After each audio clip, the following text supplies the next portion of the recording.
दिल्ली में रात 1 बजे के करीब शिवाजी स्टेडियम में नजर आए अरविंद केजरीवाल के कैबिनेट के मंत्री मनीष सिसोदिया, दिल्ली की शिक्षा और पीडब्ल्यूडी मंत्री मनीष सिसोदिया, आम आदमी पार्टी के नेता संजय सिंह और कुमार विश्वास के साथ सड़क पर पराठे खाते देखे। जायजा लिया है आपने जाकर के रैन बसेरों का और अब पराठों का मजा लिया जा रहा है दिल्ली से छुप के। रात के 1 बज गए हैं सड़कों पे घूमते हुए और पेट भी तो भूख में लग रहा है। रात को जायजा लिया है आपने जाकर के रैन बसेरों का और अब पराठों का मजा। दिल्ली सरकार में नंबर 2 हैसियत रखने वाले पीडब्ल्यूडी मंत्री मनीष सिसोदिया बीती रात दिल्ली के रैन बसेरों का जायजा लेने निकले थे। मंत्री जी कह रहे थे कि दिन भर खाने की फुर्सत नहीं मिली, अब खाने का वक्त मिला। रैन बसेरों का जायजा लेने निकले थे। मंत्री जी कह रहे थे कि दिन भर खाने की फुर्सत नहीं मिली, अब खाने का वक्त मिला। रैन बसेरों का जायजा लेने के बाद मनीष सिसोदिया और उनके साथ मौजूद आपके नेता संजय सिंह और कुमार विश्वास की नजर शिवाजी स्टेडियम के करीब पराठे की इस दुकान पर पड़ गई, जिसके बाद सभी पराठे खाने में मशगूल हो गए और आसपास के लोग मंत्री जी को आंखें फाड़ कर देखने लगे। दिल्ली की कांग्रेस और बीजेपी की सरकार के मंत्री और नेताओं की चमक दमक भरी जीवन शैली देखने के आदी हो चले किसी आम दिल्ली वाले के लिए ये लम्हा हैरान कर देने वाला रहा। कई लोग अपने मोबाइल से वीडियो भी शूट करने लगे। पत्रकार से नेता बने मनीष सिसोदिया कहते हैं कि पत्रकारिता के दिनों में दिल्ली की सड़क पर इस तरह से खूब पराठे खाए हैं, अब मंत्री बन गए तो क्या हुआ, आम आदमी की पहचान हमेशा बनी रहेगी। पराठे खा रहे आप नेताओं के साथ लोग फोटो खिंचाने में भी मशगूल रहे। पराठों को तो खूब खाया है, पत्रकारिता के दौर में भी खूब खाया है और आज मंत्री बनने के बाद बिल्कुल के बीच में इसका स्वाद कैसे छूट जाएगा। इन पराठों को तो खूब खाया है, पत्रकारिता के दौर में भी खूब खाया है और आज लगातार हो रही बारिश से दिल्ली में ठंड बढ़ी। हल्की हवाएं चलने की वजह से घर से बाहर लोगों का निकलना भी हुआ मुश्किल। मौसम विभाग ने भविष्यवाणी की है कि दिल्ली में आज भी बादल छाए रहेंगे और हल्की फुल्की बारिश होती रहेगी। दिल्ली समेत एनसीआर में पारा और नीचे जा सकता है। दिल्ली में 18 सालों में कल सबसे ठंडा दिन रिकॉर्ड किया गया। सोमवार को पारा 2.4 डिग्री सेल्सियस तक पहुंचा। दिल्ली में कल रात 8:30 तक कई इलाकों में 0.6 से 1 मिलीमीटर तक बारिश दर्ज की गई।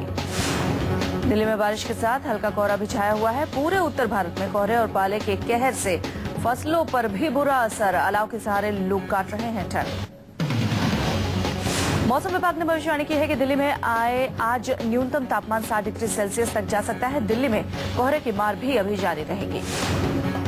पूरे उत्तर भारत में ठंड का जानलेवा कहर जारी है। उत्तर प्रदेश और बिहार के कई जिलों से लोगों के ठंड में मरने की खबरें आ रही हैं।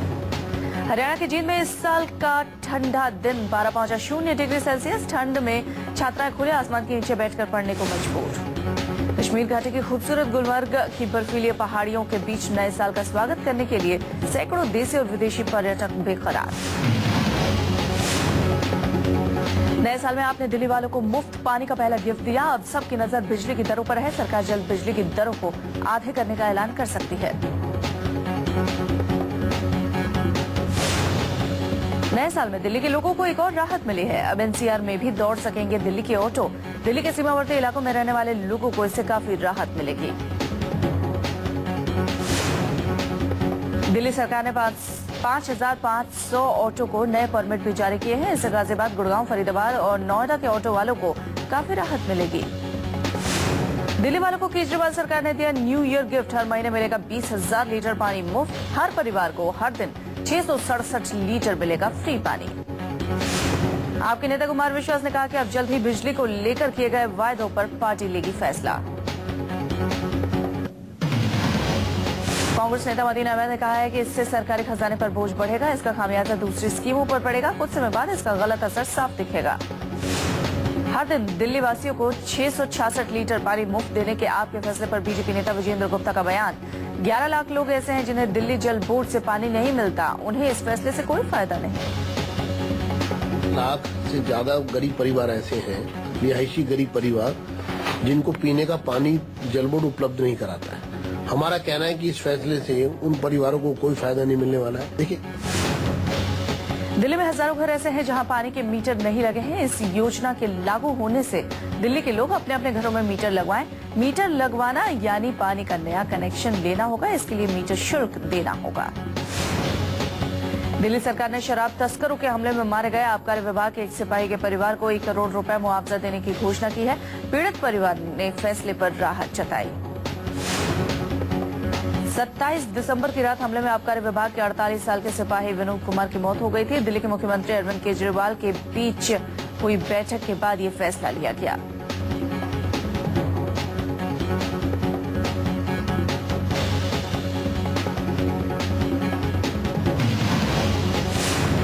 दिल्ली के शिक्षा मंत्री मनीष सिसोदिया का बयान, नर्सरी में एडमिशन के लिए जारी करेंगे हेल्पलाइन नंबर, शिक्षा माफिया की नहीं चलने दी जाएगी।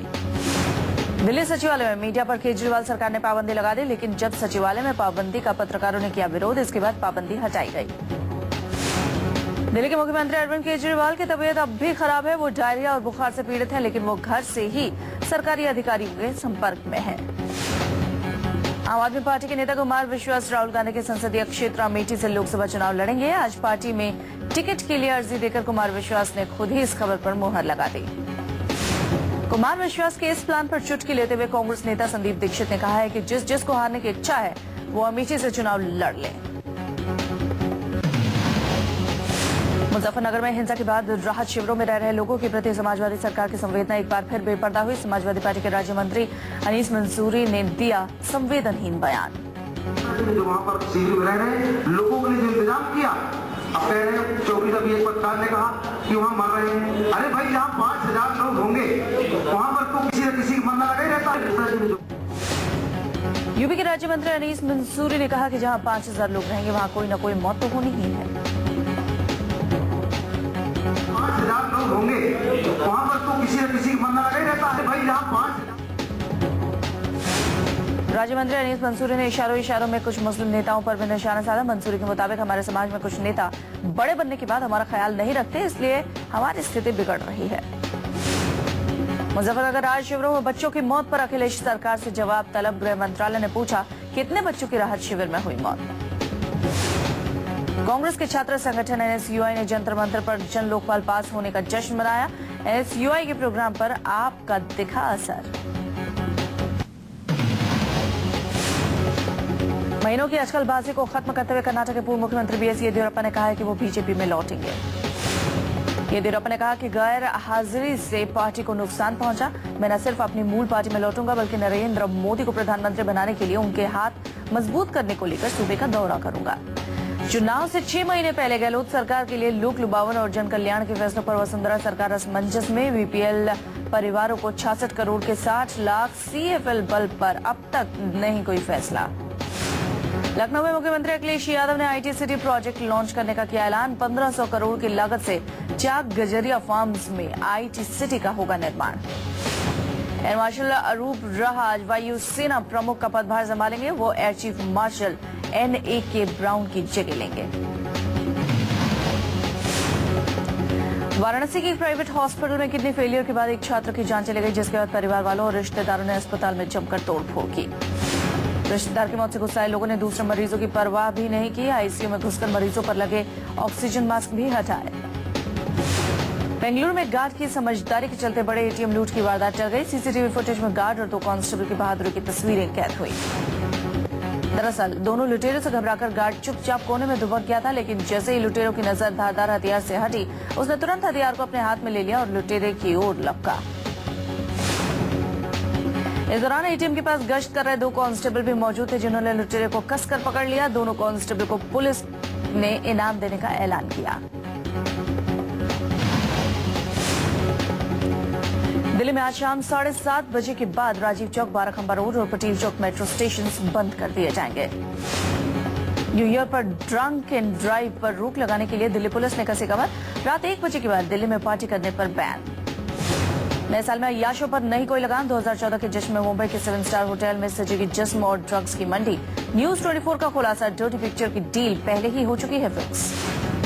मुंबई के 7 सितारा होटल में देसी विदेशी मॉडल रईसजादों की रात रंगीन करेंगे। इसके लिए जिस्म के सौदागरों ने रूस, टर्की और उज्बेकिस्तान से मॉडल्स बुलाई। साल 2013 की top actress Deepika Padukone hit की झड़ी लगाने के बाद फुर्सत के कुछ लम्हे गुजारने के लिए नए साल के मौके पर यूरोप में रहेंगी, तो वहीं सोनम कपूर गोवा में नया साल मनाएंगी। वाराणसी में अखिलेश के कैबिनेट मंत्री एक कार्यक्रम के दौरान बच्चे को थप्पड़ मारते कैमरे में कैद हुए। यूपी के इस बेरहम मंत्री का नाम सुरेंद्र सिंह पटेल है। पटेल PWD विभाग के मंत्री हैं। वाराणसी में मंत्री सुरेंद्र सिंह पटेल राहत सामग्री बांटने पहुंचे थे, लेकिन मंत्री जी ने इस दौरान लोगों को क्या राहत बांटी, थप्पड़ लगाने की उनकी तस्वीरें बयां कर रही हैं। थप्पड़ कांड के बाद सुरेंद्र पटेल ने दी सफाई, थप्पड़ नहीं मारा हमने, पीड़ित को बताया अपना भतीजा, कहा हम कंबल बांटने गए थे, थप्पड़ मारने नहीं। बीजेपी नेता लक्ष्मीकांत वाजपेयी ने पटेल के थप्पड़ कांड पर कहा समाजवादी पार्टी की सरकार में मंत्री ऐसे ही है, बीजेपी ने की माफी मांगने की मांग। थप्पड़ कांड पर कांग्रेस नेता रीता बहुगुणा जोशी का बयान, कहा मंत्री ने किया शर्मनाक काम, जनता के प्रतिनिधि को करना चाहिए अच्छा बर्ताव।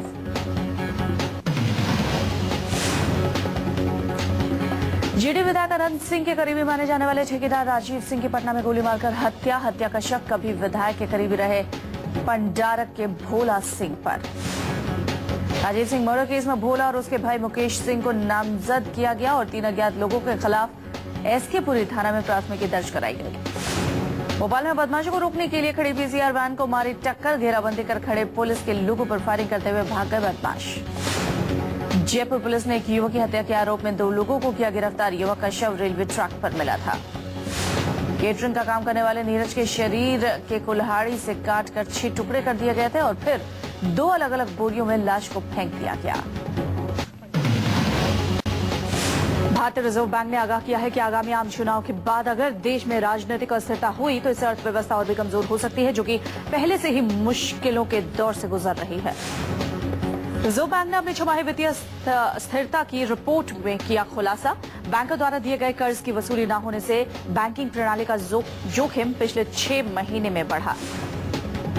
दूरसंचार विभाग ने 1800 मेगाहर्ट्ज और 900 मेगाहर्ट्ज बैंड में स्पेक्ट्रम नीलामी की तारीख को आगे बढ़ाया है। स्पेक्ट्रम नीलामी अब 23 जनवरी की जगह 3 फरवरी को होगी।